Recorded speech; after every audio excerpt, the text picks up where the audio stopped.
juego. Somos el grupo número 9, está conformado por quien les habla, Cristian Villalba y Juan Carlos Achica. La actividad que nos correspondió fueron los juegos en fogata. Básicamente siempre que se hace algún tipo de actividad recreativa, algún juego en fogata, siempre se debe iniciar con una bienvenida. Esta bienvenida debe ser corta e impactante para todos los miembros del grupo. Se puede hacer de manera cálida con algún tipo de iniciación musical, y también se pueden hacer diferentes tipos de actividades recreativas y culturales, como pueden ser obras, teatro, danza, música y juegos.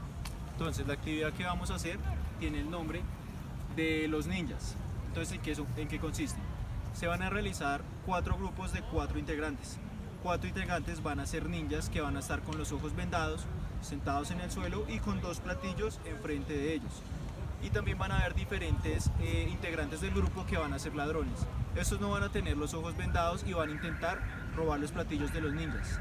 En el momento en el que ellos intenten acercarse para robar los platillos, si alguno de los ninjas los escucha y los señala, los ladrones quedarán eliminados del juego. Vamos a proceder pues con la muestra de la actividad.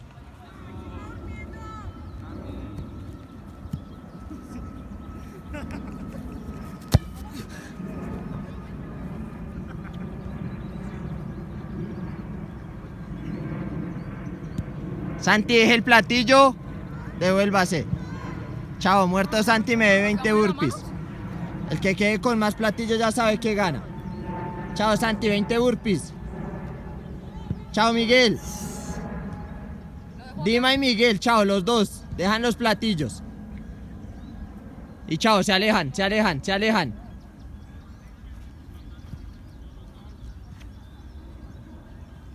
Chao, Alejo, lo señalaron. Deje los platillos y se aleja. Risa, vamos con eso. Chao, sí señor. Lo habían señalado, bebé. Chao pues. Profe, no me alcanzó a señalar. Chao, Alejo. Págueme 20 burpees.